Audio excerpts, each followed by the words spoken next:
Complete first time ಆದ್ರೆ ಇಲ್ಲಿ ಬಂದು ಇನ್ನೂ ದುಡ್ಡು ತಲುಪಿಲ್ಲ. ಆಗಲೇ ಕೆಲವೆಲ್ಲ BJP ಸ್ಟೇಟ್ಮೆಂಟ್ ಎಲ್ಲ ನಾನು ಗಮನಿಸ್ತಾ ಇದ್ದೀನಿ. ಆಮೇಲೆ ಈ ಮಧ್ಯ ಅವರು ನಮಗೇನು ಹಿಂದೆ ಏನು ಮಾತು ಕೊಟ್ಟಿದ್ರು ಆ ಮಾತನ್ನು ಉಳಿಸ್ಕೊಳ್ಳೋಕೆ ಆಗಲೇ ಇಲ್ಲ ಅಂತ ವಿಚಾರಗಳನ್ನ ತಾವು ಮುಂದೆ ನಾನು ಪ್ರಸ್ತಾವನೆಯನ್ನು ಮಾಡ್ತೀನಿ.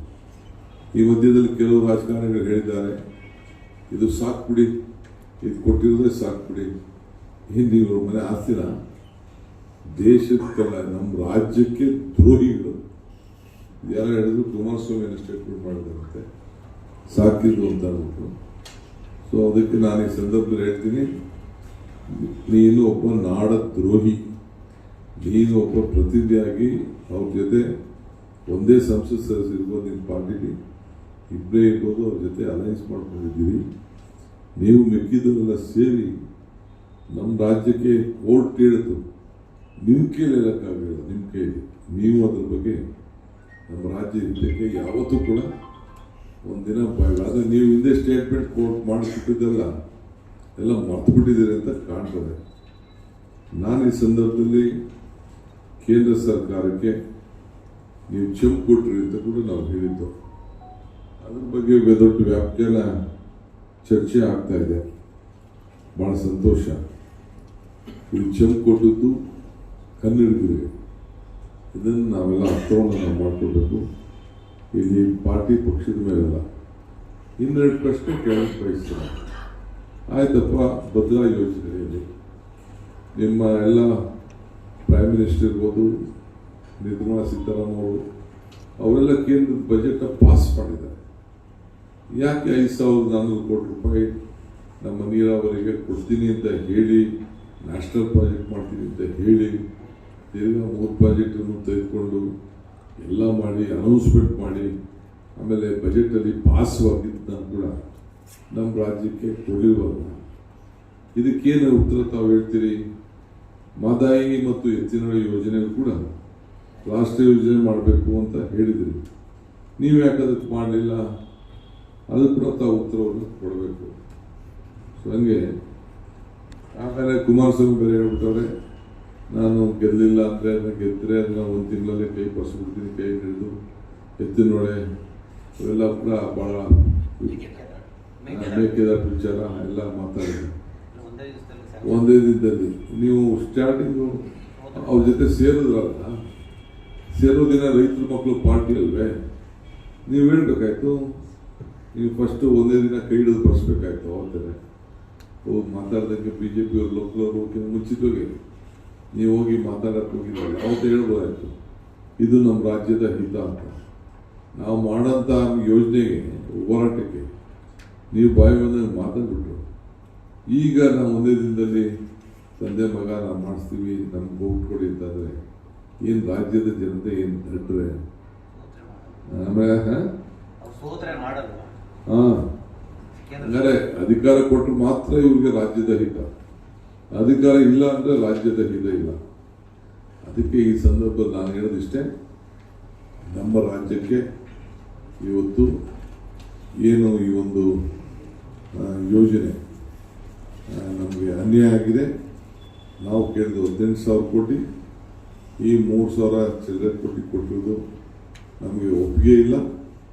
ನಮ್ಮ ತೆರಿಗೆ ನಮಗೆ ಹಕ್ಕು, ನಮಗೇನು ಅನ್ಯಾಯ ಆಗಿದೆ, ಅನ್ಯಾಯನ ತಾವೆಲ್ಲ ನಮಗೆ ಅದನ್ನು ಸರಿಪಡಿಸ್ಕೊಡ್ಬೇಕು ಅಂತ.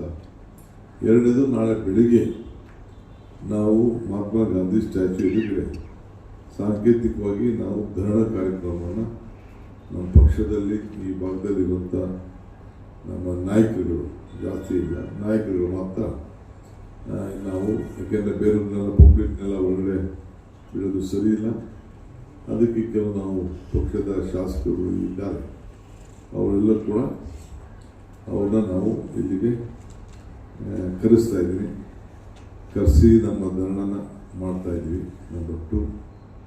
ಎರಡನೇದು, ಈಗಾಗಲೇ ನಮ್ಮ ಎಲ್ಲ ಶಾಸಕರು ನಮ್ಮ ಮಂತ್ರಿಗಳಿಗೆ ಉತ್ತರ ಕರ್ನಾಟಕಕ್ಕೆ ನೀವೆಲ್ಲ ಎಲೆಕ್ಷನ್ ಡ್ಯೂಟಿಗೆ ಹೋಗಬೇಕು. ನಿಮ್ಮೆಲ್ಲರೂ ಕೂಡ ಒಬ್ಬೊಬ್ಬರು ಒಂದೊಂದು ಜಿಲ್ಲೆನ ನಾವು ನೇಮಕ ಮಾಡಿದ್ದೇವೆ, ಶಾಸಕರು ಕೂಡ ನಾವು ನೇಮಕ ಮಾಡಿದ್ದೇವೆ. ತಾವೆಲ್ಲ ಹೋಗಿ ಪಕ್ಷದ ಜವಾಬ್ದಾರಿಯನ್ನು ತೆಗೆದುಕೊಳ್ಬೇಕು ಅಂತ ಹೇಳಿ ನಮ್ಮ ಶಾಸಕಿ NEC high level committee HRC home minister ಅವರು ಅದರ ಬಗ್ಗೆ ಸೇರ್ತಾರೆ. ಸೊ ಅವರು ಕೂಡ ರೆಕಮೆಂಡೇಶನ್ನ ಫಾರ್ವರ್ಡ್ ಮಾಡಿ ಪ್ರಪೋಸಲ್ನ ಫೈನಾನ್ಸ್ ಅಸಿಸ್ಟೆನ್ಸು ಕರ್ನಾಟಕಕ್ಕೆ ಆಗಬೇಕು ಅನ್ನೋದು ಕೂಡ ಕಳಿಸಿದ್ರು ಅಂತ 20 ನವೆಂಬರ್ನಲ್ಲಿ ಹೇಳ್ತಾರೆ. ಆದರೆ ಇನ್ನೂ ಯಾವುದು ಕೂಡ ಆಗಲಿಲ್ಲ. ಈ ಮಧ್ಯದಲ್ಲಿ ದುಡ್ಡು ಕೂಡಲೇ ಅವರು ನಮ್ಮ ಹಳ್ಳಿಗಳಲ್ಲಿ ಏನು ನಮ್ಮ ಮನ್ರೇಗಾ ಇದೆ, ಆ ಮನ್ರೇಗಾಲಿ 50 ದಿನ ಎಕ್ಸ್ಟ್ರಾ 100 ದಿನ ಇರುತ್ತ 50 ದಿನ ಉದ್ಯೋಗ ಖಾತ್ರಿ ಯೋಜನೆ ಅಡಿಯಲ್ಲಿ ಉದ್ಯೋಗ ಕೊಡಬೇಕು ಅಂತೇಳಿ ಅವಕಾಶ ಇದೆ. ಅದನ್ನು ಕೂಡ ಮಾಡಲಿಲ್ಲ. ಇದು ಒಂದು ದೊಡ್ಡ ಖಂಡನೀಯ. ಭಾಳ ಸಂದರ್ಭದಲ್ಲಿ ನಾವು ವಿಚಾರನ ಪ್ರಸ್ತಾವನೆಯನ್ನು ನಾವು ಮಾಡಿದ್ದೇವೆ. ಹಣ ಇವತ್ತು ಬಂದಿದೆ ಅನ್ನೋದು ನೆಕ್ಸ್ಟ್ ಬರ್ತೀನಿ ನಾನು. ಆದರೆ 50 ಮ್ಯಾಂಡೇಟ್ಸ್ನ ಈಗಾಗಲೇ ಟೈಮು ಕ್ಲೋಸ್ ಆಗ್ತಾ ಇದೆ. ನಮ್ಮ ರಾಜ್ಯಕ್ಕೆ ಎಷ್ಟು ದೊಡ್ಡ ಆಪರ್ಚುನಿಟಿನ ಕರ್ನಾಟಕ ರಾಜ್ಯಕ್ಕೆ BJP ಕೇಂದ್ರ ಸರ್ಕಾರ ದ್ರೋಹ ಮಾಡಿದೆ. ನಮಗೆ 50 ಮ್ಯಾಂಡೇಟ್ ನಮ್ಗೆ ಸಿಕ್ಕಿತ್ತು ಅಂದರೆ ಎಲ್ಲ 223 ತಾಲೂಕುಗಳು ಎಷ್ಟು ಕಾಮಗಾರಿಗಳನ್ನು ನಾವು ತೆಗೆದುಕೊಳ್ಳಲಿಕ್ಕೆ ಅವಕಾಶ ಆಗ್ತಿತ್ತು, ಉದ್ಯೋಗವನ್ನು ಕೊಡಲಿಕ್ಕೆ ಮುಖ್ಯವಾಗಿ ನಮಗೆ ಅವಕಾಶ ಆಗ್ತಿತ್ತು ಅನ್ನೋದನ್ನು ತಾವೇ ಇದನ್ನು ಹೂವೆಯನ್ನು ಮಾಡಬೇಕು. ಏಕೆಂದರೆ ಒಳ್ಳೊಳ್ಳೆ ಸ್ಕೀಮ್ಸನ್ನು ತೆಗೆದುಕೊಳ್ಳಲಿಕ್ಕೆ ಬೇಕಾದಷ್ಟು ಅವಕಾಶ ಇದೆ. ಈಗ 35,000 ಕೋಟಿ ಲಾಸ್ ಆಯಿತು. 18,000 ಕೋಟಿ ರೂಪಾಯಿ ನಾವು ರಿಕ್ವೆಸ್ಟ್ ಕೊಟ್ಟು ಈಗ ಒಂದು ಲೆಟ್ರ್ ಬರೆದಿದ್ದಾರೆ. ಏನಪ್ಪ ಅಂತಂದರೆ ನಾವು ನಿಮ್ಮ ಇದನ್ನೆಲ್ಲ ಗಮನಿಸಿದ್ದೀವಿ ಅಂತ ಬರೆದಿದ್ದಾರೆ. ಈ ಲೆಟ್ರ್ ಬರೋಕ್ಕಿಂತ ಮುಂಚಿತವಾಗಿ ಮೊದಲನೇ ಬಾರಿಗೆ ನಮ್ಮ ರಾಜ್ಯ ಸರ್ಕಾರ ನಾವು ಸುಪ್ರೀಂ ಕೋರ್ಟ್ ಮೆಟ್ಟಿಲಿರುವಂಥ ಪರಿಸ್ಥಿತಿ ಬಂತು. ಆ ನ್ಯಾಯಾಲಯ ನಮ್ಮ ರಾಜ್ಯದ ಹಿತವನ್ನು ಕಾಪಾಡಲಿಕ್ಕೆ ನೀವು ಕೋರ್ಟ್ ಬಂದದೇ ದೊಡ್ಡ ವಿಚಾರ ಅಂಥೇಳಿ ನಾವು ನ್ಯಾಯಾಲಯ ಕೂಡ ಇದರ ಬಗ್ಗೆ ಸ್ವಲ್ಪ ಪ್ರಶ್ನೆ ಮಾಡಿದಾಗ ಸೆಂಟ್ರಲ್ ಗೌರ್ಮೆಂಟ್ ಏನು ತೊಂದರೆ ಆಗ್ತದೋ ಅಂತೇಳಿ ಕೋರ್ಟ್ ಹೇಳಿದ್ರು ಅಂತೇಳಿ ನಮ್ಮ ಕೇಂದ್ರ ಸರ್ಕಾರದ ವಕೀಲರು ಒಪ್ಕೊಂಡಿದ್ದು ಕೂಡ ನೀವೆಲ್ಲ ಮಾಧ್ಯಮದಲ್ಲಿ ನೀವು ಪ್ರಕಟಣೆಯನ್ನು ಮಾಡಿದ್ರೆ ನಿಮಗೆ ಧನ್ಯವಾದಗಳು. ಅದಾದಮೇಲೆ ನ್ಯಾಯಾಲಯ ಇಂಟರ್ವ್ಯೂನಾದಕ್ಕೆ ನ್ಯಾಯಾಲಯ ಸರಿಯಾದ ರೀತಿ ಫೆಡರಲ್ ಸ್ಟ್ರಕ್ಚರ್ಗೆ ನೀವು ಅನ್ಯಾಯ ಆಗ್ತಾ ಇದೆ ಅಂತ ಹೇಳಿ ಅವರು ಹೇಳಿದ ಮೇಲೆ ಈಗ ಅವರು 3,730 ಕೋಟಿ ಕೊಟ್ಟು ಅದರಲ್ಲಿ ನಮಗೆ 3,454 ಕೋಟಿ ರೂಪಾಯಿ ನಮ್ಮ ಕರ್ನಾಟಕ ರಾಜ್ಯಕ್ಕೆ ಕೊಟ್ಟಿದ್ದಾರೆ ಅಂತ ಹೇಳಿ ಈಗ ಒಂದು ಪತ್ರ ನಮಗೆ ತಲುಪಿದೆ. ಅದು ಯಾವಾಗ ನಮ್ಮ ಅಕೌಂಟ್ ಜಮಾ ಆಗ್ತದೋ ನನಗೆ ಗೊತ್ತಿಲ್ಲ. ಆ ಜಮಾ ಆದ ತಕ್ಷಣ ನಾವು ನಮ್ಮ ಕೆಲಸ ಅವ್ರು ಮಾಡಿ ಬಿಡಲಿ ನಾವು ಮಾಡ್ತಾ ಇದ್ದೇವೆ. ಸೊ ಅದಕ್ಕೆ ನಾನು ಈ ಸಂದರ್ಭದಲ್ಲಿ ನಮ್ಮ ಪಕ್ಷದ ವಿಚಾರ ಅಲ್ಲ, ಇದು ರಾಜಕೀಯ ವಿಚಾರ ಅಲ್ಲ, ಇದು ರಾಜ್ಯಕ್ಕೆ ಆಗ್ತಾ ಇರುವಂಥ ಒಂದು ದೊಡ್ಡ ದ್ರೋಹ. ನಮ್ಮ ಕರ್ನಾಟಕ ರಾಜ್ಯದ ಬಗ್ಗೆ ಅವರಿಗೆ ಇಲ್ಲಿ ಕಾಂಗ್ರೆಸ್ ಸರ್ಕಾರ ಇದೆ ಅನ್ನೋ ದೃಷ್ಟಿಯಿಂದ ಅವರು ಒಂದು ಚೂರು ಕೂಡ ನಮ್ಮ ರಾಜ್ಯದ ಹಿತಕ್ಕೆ ಅವರು ಕೆಲಸ ಮಾಡಲಿಕ್ಕೆ ಪ್ರಯತ್ನ ಮಾಡ್ತಾ ಇಲ್ಲ. ಈ ಮಧ್ಯದಲ್ಲಿ BJPಯವರು ಈಗೇನು ಸೆಲೆಬ್ರೇಷನ್ ಏನೋ ರಿಲೀಸ್ ಮಾಡಿಸ್ಬಿಟ್ಟು ಅಂತ ಹೇಳ್ತಾರೆ. ಅಲ್ಲಿ ಹೇಳ್ತಾರೆ ನೀವು ಯಾರಿಗೂ ಇನ್ಫಾರ್ಮೇಶನ್ ಕೊಡಬೇಡಿ, ಇದು ಮಾದಕಕ್ಕೆ ಉಪಯೋಗಿಸ್ಬೇಡಿ ಅಂತ ಅವ್ರು ಹೇಳ್ತಾರೆ. ಚೀಫ್ ಮಿನಿಸ್ಟರ್ನ ಕೇಳಬೇಕು, ಚೀಫ್ ಮಿನಿಸ್ಟರ್, ಹೋಮ್ ಮಿನಿಸ್ಟರ್ ಕೇಳಬೇಕು.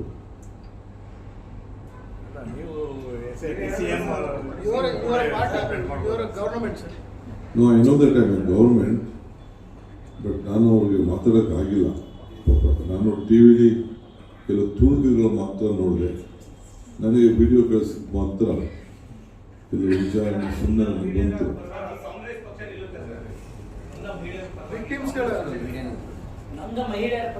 ನೋಡಪ್ಪ, ಪ್ರಜಾಪ್ರಭುತ್ವದಲ್ಲಿ ನೀವು ಒಂದು ಭಾಗ, you all are a part of the system. ನೀವು ನಿಮ್ಮ ಇಂಟರ್ನಲ್ ಫೈಟ್ಗೋಸ್ಕರ ನೀವು ಇಂಥ ದೊಡ್ಡ ದೊಡ್ಡ ವಿಚಾರನ ಎಲ್ಲ ಮುಚ್ಚಿಬಿಟ್ಟು ಅವ್ರಿಗೆ ಯಾರಿಗೆ ಹೆಸರು ಬಂದ್ಬಿಡ್ತದೆ, ಇವ್ರಿಗೆ ಯಾರಿಗೂ ಹೆಸರು ಬಂದ್ಬಿಡ್ತದೆ ಅಂತ ಮಾಡ್ತಾರದು. ಇದು ನಿಮಗೂ ಇದು ಶೋಭೆ ತರುವುದಿಲ್ಲ ಅಂತ ನಾನಂತೂ ಭಾವಿಸ್ಕೊಂಡಿದ್ದೆ. ಇದು ಯಾರೇ ಆಗಿರಲಿ, ನಾನು ಮಾಡಲಿ, ನೀವು ಮಾಡಲಿ, ಇನ್ನೊಬ್ಬ ಮಾಡಲಿ, ನಮ್ಮ ಆತ್ಮಸಾಕ್ಷಿಗಾರು ನಾವು ಕೆಲಸ ಮಾಡಬೇಕು. ಅನೇಕ ಮಹಿಳೆಯರನ್ನ ಮಾನಹರಣ ಮಾಡಿದ್ದನ್ನು ಬೀದಿಗೆ ತಂದು ನಿಲ್ಲಿಸಿದ್ರು, ಅವ್ರಿಗೇನು ಒಳ್ಳೇದಾಗತ್ತ ಅಂತ ಕುಮಾರಸ್ವಾಮಿ ಸ್ಟೇಟ್ಮೆಂಟ್ ಕುಮಾರಸ್ವಾಮಿ ಹೇಳಿದಾರ? ಹೌದು, ಏನು ಹೇಳಿದ್ದಾರೆ?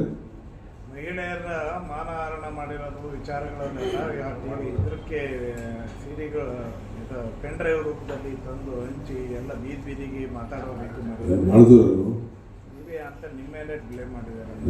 ಇಂಡೈರೆಕ್ಟ್ ಆಗಿ ಅವ್ರ ಫ್ಯಾಕ್ಟ್ರಿ ಇಟ್ಕೊಂಡಿದ್ದಾರೆ ಹೇಳ್ಬೇಕು ನನ್ನ ಮೇಲೆ ಅಂತ. ಆಮೇಲೆ ನನ್ನ ಹೆಸರು ಹೇಳ್ಬಿಟ್ಟು ಮಾತಾಡಲಿ, ಆಮೇಲೆ ನನ್ನ ಪುರಾಣ, ನನ್ನ ಕತೆ, ನನ್ನ ನುಡಿ ಮುತ್ತುಗಳೆಲ್ಲ ಆಮೇಲೆ ನೋಡಲಿ. ನಿಜವಾಗ್ಲೂ ಇದ್ರ ಹಿಂದೆ ಇರೋರು ಯಾರು? ನನಗೇನು ಗೊತ್ತಿಲ್ಲ ರೀ. ನನಗೆ ಗೊತ್ತಿದ್ದು ನಾನು ಟಿ ವಿಲಿ ಇದನ್ನು ನೀವೇನು ಹೇಳ್ತಾ ಇದ್ದಾರೆ ಅದನ್ನು ಹೇಳಿದ್ರು ಅಂತ ನನಗೆ ಕ್ಲಿಪ್ಪಿಂಗ್ ಆಗಿ ಕಳಿಸ್ಕೊಟ್ರು.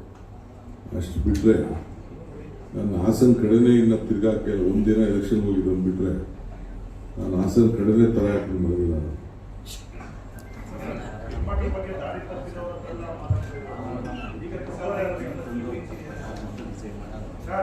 ಅಲ್ಲ ರೀ, ಇವರೇ ವೆರಿ ಸೀನಿಯರ್ ಜರ್ನಲಿಸ್ಟ್ ನೀವು. ಆ ಹೆಣ್ಮಕ್ಳದು ಮಾನಹರಣ ಇರಲಿ ಆಗಿರೋದ್ನ ಅಂದ್ರೆ ಸಮರ್ಥನೆ ಮಾಡ್ಕೊತಾ ಇದ್ದಾರೆ ಅವರು. ಬಹಳ ಮಾಡಿದ್ ಸರಿ ಇದು ಅಂತ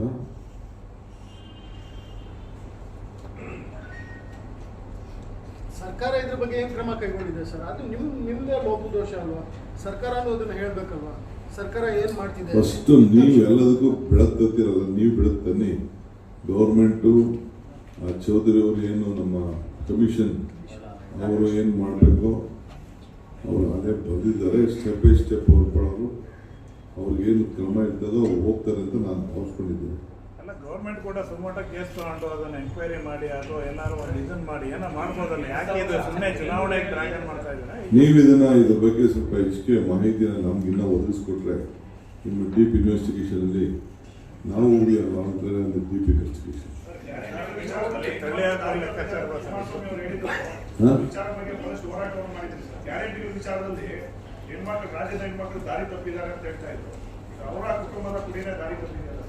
ನಾವು ಅದನ್ನು ನಿಮ್ಗೆ ಆಪ್ಷನ್ ಫಸ್ಟಿಗೆ ಬಿಡ್ತಾ ಇದ್ದೀವಿ. ನೀವು ಯಾವ ರೀತಿ ಅದನ್ನು ನಮಗೆ ಜನರಿಗೆ ತರ್ತೀರಿ ಅಂತ ನಾವು ಕಾಯ್ಕೊಂಡಿದ್ದೀವಿ. ಆಮೇಲೆ ಮಿಕ್ಕಿದ ವಿಚಾರ ನಾವು ಮಾತಾಡ್ತೀವಿ.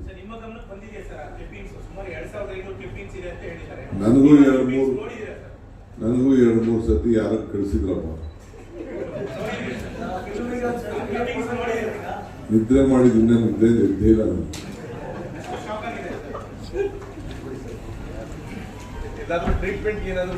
ನಮ್ಮ ವರ್ಕಿಂಗ್ ಪ್ರೆಸಿಡೆನ್ಸ್ಗೆಲ್ಲ ಜವಾಬ್ದಾರಿನ ಈಗಾಗಲೇ ನಾನು ಕೊಟ್ಟಿದ್ದೇನೆ. ಸೊ ಎಲ್ಲರೂ ಹೋಗಿ ಅವರು ಕೆಲಸವನ್ನು ಮಾಡ್ತಾರೆ. ನಾನು ಇವತ್ತೇ ಹೊರಡ್ತಿದ್ದೆ. ನಾಳೆ ಬೆಳಗ್ಗೆ ನಾನು ಈ ಒಂದು ಕಾರ್ಯಕ್ರಮದಲ್ಲಿ ಪಾಲ್ಗೊಂಡು ನನ್ನ ಪ್ರವಾಸ ಕೂಡ ಇಲ್ಲಿ ಮುಂದುವರಿತದೆ ಅಂತ ಹೇಳಲಿಕ್ಕೆ ನಾನು ಬಯಸ್ತಾ ಇದ್ದೇನೆ. ಒಟ್ಟೊಳಗೆ ಈ ರಾಜ್ಯಕ್ಕೆ ಒಂದು ದೊಡ್ಡ ದಿನೇ ದಿನೇ ದಿನೇ ಅನ್ಯಾಯ, ಅಘೋರವಾದಂಥ ಅನ್ಯಾಯ. ಇದಕ್ಕೆ ಬಾಯಿ ಮುಚ್ಕೊಂಡಿದ್ದಾರಲ್ಲ ಈ ಬಿಜೆಪಿ ನಾಯಕರು. ಆಮೇಲೆ ಯಾವ ವಿಚಾರ ಮಾತಾಡ್ತಾರೆ ನೋಡಿ, ಎಲ್ಲ ಬಹಳ ಮೌನ ಕಾಣ್ತಾ ಇದ್ದಾರೆ. 4 ದಿನದಿಂದ ಏನೇನು ಸಿನಿಮಾಗಳು ನೋಡ್ತಾ ಇದ್ದಾರೆ, ನೋಡ್ಕೊಂಡು ಬಹಳ ಮೌನ ಕಾಣ್ತಾ ಇದ್ದಾರೆ.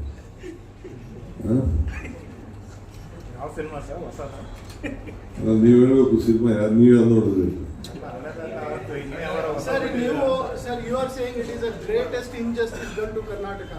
Other side, ನೀವು ಬೆಳಿಗ್ಗೆಯಿಂದ ನೋಡಿಲ್ಲ ಅನ್ಸುತ್ತೆ ಪ್ರಾಬಬ್ಲಿ. ಪ್ರತಿಯೊಬ್ಬ BJP leader including Basavaraj Bommai ಅವರು, ವಿಜೇಂದ್ರ ಅವರು, ಅಶೋಕ್ ಅವರು ಎಲ್ಲರೂ ಕೂಡ ಟ್ವೀಟ್ ಮಾಡಿ ಹೇಳ್ತಿದ್ದಾರೆ it's a greatest thing that prime minister ಅವರು ಇವ್ರು ಲೇಟ್ ಆಗಿ ರಿಕ್ವೆಸ್ಟ್ ಮಾಡಿದ ಮೇಲೂ ಕೊಟ್ಟಿದ್ದಾರೆ ಅಂತ. It is the greatest thing that we went to the court and the court, honorable court, justice has been thrown from the seat of justice. So court ಹೋಗಿ court ಅವರು ಉಗಿದು ನೀವು ಫೆಡರಲ್ ಸ್ಟ್ರಕ್ಚರ್ ಅವಮಾನ ಮಾಡ್ತಾ ಇದ್ದೀರಿ, ಇದು ಸರಿ ಇಲ್ಲ. ಅವರೆಲ್ಲ ಕೊಟ್ಟು ದಾಖಲೆಗಳೆಲ್ಲ ತಂದು ಕೊಟ್ಟವ್ರೆ, ನಿಮ್ಮನ್ನೆಲ್ಲ ಮೀಟ್ ಮಾಡಿದ್ದಾರೆ, ಹೇಳಿದ್ದಾರೆ ಅಂತ ಹೇಳಿದ ಮೇಲೆ ಕೂಡ ಅವರು ಕೊನೆಗೆ ಇನ್ನೇನಾದ್ರು ಕೋರ್ಟಿಂದ ಡೈರೆಕ್ಷನ್ ಬರ್ತದೆ ಅಂತೇಳಿ ಇನ್ನೊಂದು ವಾರದೊಳಗೆ ಬಂದು ನಿಮಗೆ ಸಿಹಿ ಸುದ್ದಿ ಕೊಡ್ತೀವಿ ಅಂತ ಹೇಳಿ ಅಡ್ವೊಕೇಟ್ ಜನರಲ್ಗೆ ಮತ್ತು ಅಟಾರ್ನಿ ಜನರಲ್ಗೆ ಹೇಳಿದ ಮೇಲೆ ಇವತ್ತು ಹೋಗಿ ಆ ಲೆಟರ್ನ ತಪ್ಪಿಸಿದ್ದಾರೆ. ನಮ್ದು ಹೋರಾಟ ಆಯ್ತು, ನ್ಯಾಯಾಲಯದಲ್ಲೂ ಮುಂದುವರಿದಿದೆ, ಜನರ ಮುಂದೆನೂ ನಮ್ಗೆ ಮುಂದುವರಿದೆ. But 3,000 crores is it enough, sir? 3,000 plus crores. ಎಷ್ಟು ಬರಬೇಕಾಗಿತ್ತು ಅಂತ ನಿಮ್ಮಲ್ಲಿ 8,000 ಕೋಟಿ ಅಂತ ನೋಡ್ರಿ, 35,000ಕ್ಕೆ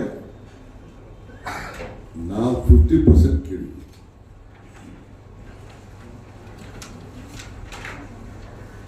ಇದಕ್ಕಾಗ ಸಾಕು ಅಂತ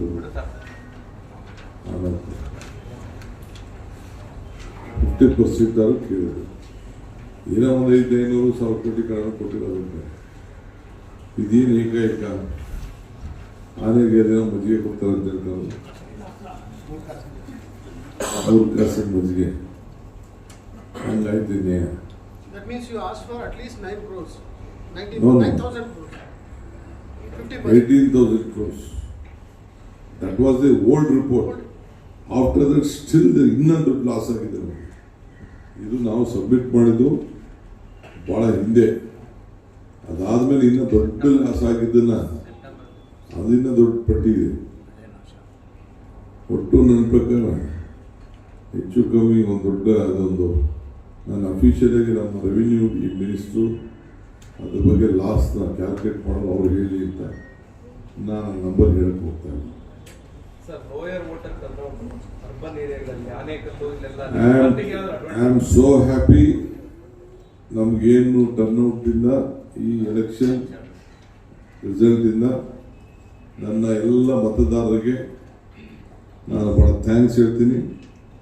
ಒಂದು 2-3 ಕಡೆ ಸಣ್ಣ ಗಲಾಟೆಗಳು ಪ್ರತಿಭಟನೆಗಳು ಬಿಟ್ಟರೆ, ಸಣ್ಣ ಗಲಾಟೆ, ಬೂತಲ್ಲಿ ಗಲಾಟೆ, ಬಹಿಷ್ಕಾರದ ಗಲಾಟೆ ಅದೆಲ್ಲ ಬಿಟ್ಟರೆ ಇಡೀ ರಾಜ್ಯದಲ್ಲಿ ಎಷ್ಟು ಶಾಂತಿಯುತವಾಗಿ ಚುನಾವಣೆಯನ್ನು ನಮ್ಮ ಸರ್ಕಾರ ನಡೆಸಿದೆ, ನಮ್ಮ ಕಾರ್ಯಕರ್ತರು ನಡೆಸಿದ್ದಾರೆ ಮತ್ತು ಒಂದು ಶಾಂತಿಯುತವಾಗಿ ಮತದಾನವನ್ನು ಕೊಟ್ಟಿದ್ದಾರೆ.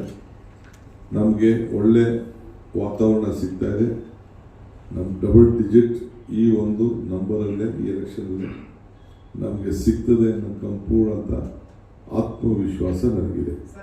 ಅದೇ ಬೇರೆ ಇದೇ ಬೇರೆಪ್ಪ, ಎರಡು ಮಿಕ್ಸ್ ಮಾಡಿ. I don't want to tell whether we doesn't know whether it is lower or this one. Sir, ಈಗ ಇಲ್ಲಿ 12,000 ಕೋಟಿ ನೀವು ಕೇಳಿದ್ರು. 12,000 ಕೋಟಿ ಕೊಟ್ಟಿರೋದಿಲ್ಲ ಅಂತ ಅನುಮಾನ. ರಾಜ್ಯದ ಪರವಾಗಿ ಕೂಡ ಸುಪ್ರೀಂ ಕೋರ್ಟ್ ಅಭಿಪ್ರಾಯ ವ್ಯಕ್ತಪಡಿಸಿತು. 3,000 ಕೋಟಿ ಕೊಟ್ಟಿರೋದು ಹಿನ್ನೆಲೆಯಲ್ಲಿ ಮತ್ತೆ ನೀವು ಕೋರ್ಟ್ಗೆ ಇದ್ರೆ ಏನಾದ್ರು ಖಂಡಿತ ನಮ್ಮ ಇದು ಹೋರಾಟ ಮುಂದುವರಿತದ್ರಿ. ಈಗ ಇದನ್ನು ಕೊಟ್ಬಿಟ್ಟ ತಕ್ಷಣ ನಾವಿಲ್ಲ ಅವತ್ತು ಭಿಕ್ಷೆ ಬಿಡಕ್ಕೆ ಹೋಗಿದ್ದೀವ. ನಮ್ಗೆ ಭಿಕ್ಷೆ ಏನು ಬೇಡ, ನಮ್ಗೆ ಯಾರ ಬಗ್ಗೆ ಅನುಭವ ಬೇಡ. ನಮ್ಮ ಹಕ್ಕು, ಇಟ್ ಇಸ್ ದಿ ರೈಟ್. ನಿಮ್ಮ ಹಕ್ಕಿದು, ನಿಮ್ಮ ಧ್ವನಿ, ನಿಮ್ಮ ನೋವು ಕೇಂದ್ರ ಸರ್ಕಾರದ ಡ್ಯೂಟಿ ಇದೆ. ನಾವು ಕೊಡೋದು ನಾವು ನಿಮಗೆ ಕಾಪಾಡಲಿಲ್ವಾ? ನೀರಿಲ್ಲ ಟ್ಯಾಂಕರೆಲ್ಲ ನಿಂತೆ ಆಗ್ತಿದ್ರು. ನೀವೆಲ್ಲ ಸ್ನಾನ ಮಾಡ್ಕೊಳ್ಳದೆ ಬರಲಿಲ್ವಾ? ಇವತ್ತು ಎಲ್ಲ ಸ್ನಾನ ಮಾಡಿ ಫ್ರೆಶ್ ಆಗಿ ಕೂತಿದ್ದೀರಾ? ಸರ್, ಈಗ ಆರ್ ಅಶೋಕ್ ಅವರು 14 ಸ್ಥಾನಗಳಲ್ಲಿ ನಾವು 12 ಸ್ಥಾನ ಗೆಲ್ತೀವಿ ಇಂಡಿಯಾ. ಯಾರು? ಆರ್ ಅಶೋಕ್ ಅವರು. ಹೌದಾ? ಕುಮಾರಸ್ವಾಮಿ ಬಹಳ ಸಂತೋಷ. ಸರ್, ಆರ್ ಅಶೋಕ್ ಅವರು ಗ್ರಾಮಾಂತರದಲ್ಲಿ ನಾವು ಗೆಲ್ತೀವಿ ಯಾಕಂದ್ರೆ ಮುಖ್ಯಮಂತ್ರಿ ಸಿದ್ದರಾಮಯ್ಯ ಅವರು ಡಿ ಕೆ ಬ್ರದರ್ಸ್ ಅವರ ಸೋಲ್ಸಕ್ಕೆ ತಂತ್ರ ಹೆಣೆದಿದ್ದಾರೆ ಅಂತ ಹೇಳಿದ್ದಾರೆ. ಹೋಗಿ ಹಾಸನ ಕೇಳಬೇಕಾಯ್ತು ಅವ್ರ ತಂತ್ರನ.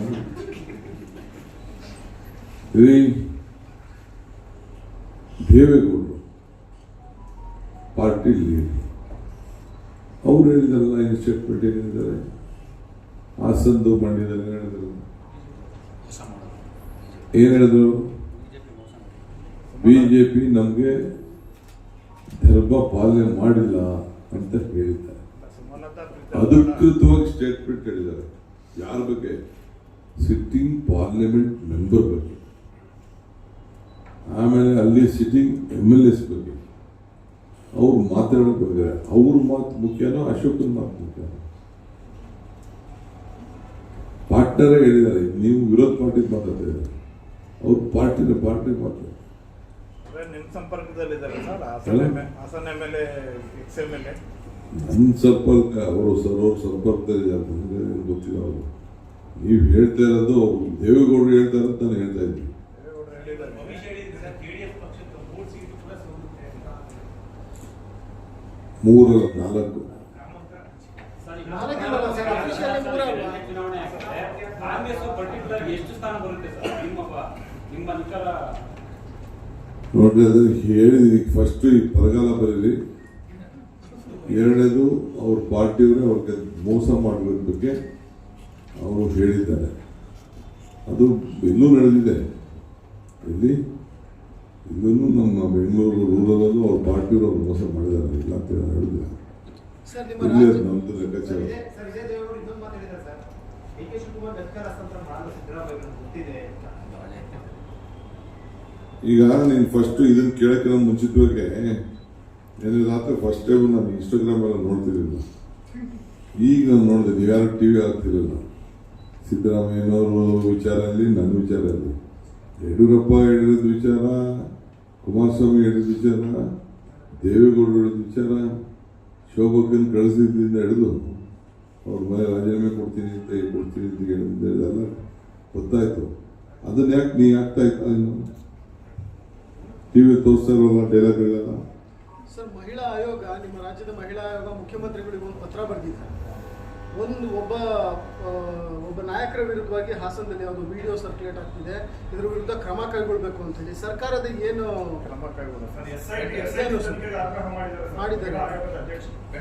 ನೋಡಿಯಪ್ಪ, ಪೆನ್ ಡ್ರೈವ್ ಕುಮಾರಣ್ಣ ಗೊತ್ತು, ಅವ್ರ ಜೋಬಲ್ಲಿ ಇಟ್ಕೊಂಡ್ರೆ ನಾನು ಹೇಳಿದ್ರು ಇಲ್ಲಿದೆ ಅಂತ ಕುಮಾರಣ್ಣ ಹೇಳಿದ್ರು. నాకు ಗೊತ್ತಾಗಿರಲಿಲ್ಲ ಯಾವ ಪೆನ್ ಡ್ರೈವ್. ಈಗ ಗೊತ್ತಾಯ್ತು ನನಗೆ ಪೆನ್ ಡ್ರೈವ್ ಅಂತ. ಅದಕ್ಕೆ ಕುಮಾರಸ್ವಾಮಿ ಅವರು ನೀವು ಕೇಳಬೇಕು ನನಗೆ. ಎರಡನೇದು, ನೀವು ಸುಳ್ಳು ಹೇಳ್ತಾ ಇದ್ದೀರಿ. ನೀವು ಪ್ರೆಸ್ ಅವರು ನೀವು ಸತ್ಯ ಹೇಳ್ತಿರೋದು. ಯಾವುದೋ ನಾಯಕರು ಅಂತ ಹೇಳಿದ್ರೆ ನಾಯಕರಲ್ಲ, is a parliament member of the NDA. ಒಬ್ಬ ಸಂಸತ್ ಸದಸ್ಯರ ವಿಚಾರದಲ್ಲಿ NDA BJP ಪಾರ್ಟ್ನರ್. ಪ್ರಧಾನಮಂತ್ರಿಯವರು ಅದಕ್ಕೆ ಫಸ್ಟು ಅಶೋಕಣ್ಣ, ಕುಮಾರಣ್ಣ ಅವರೆಲ್ಲ ಫಸ್ಟ್ ಆನ್ಸರ್ ಮಾಡಬೇಕಿದೆ. ಯಾರು ನಮ್ಮ ಈ ರಾಜ್ಯದ ಅಧ್ಯಕ್ಷರು, ನಮ್ಮ ಶೋಭಕ್ಕ, ಅವರೆಲ್ಲ MP-ಗಳೆಲ್ಲ ದೊಡ್ಡ ದೊಡ್ಡ ಧ್ವನಿ ಎತ್ತಿದ್ರಲ್ಲ. ಅಶೋಕ್ ನಾರಾಯಣ ಗಣಿಸ್ತಾನ ಮಾತಾಡ್ತಿದ್ದಾರ, ಅವೆಲ್ಲ ಗಣಿಸಿದಾರ ಅಂತ ಕರೆಕ್ಟ್. ಅವೆಲ್ಲ ಅವರು ಇದಕ್ಕೆ ಅವ್ರ ಪಾರ್ಟಿಲಿ ಇದೇನು ಕತೆ, ಸತ್ಯನ ಸುಳ್ಳ, ಆಮೇಲೆ ಅವರೇ ಒಂದು ಕಂಪ್ಲೇಂಟ್ ಫೈಲ್ ಮಾಡಿದ್ದಾರೆ ಅಂತ ನಾನು ಪೇಪರ್ ಓದಿದೆ.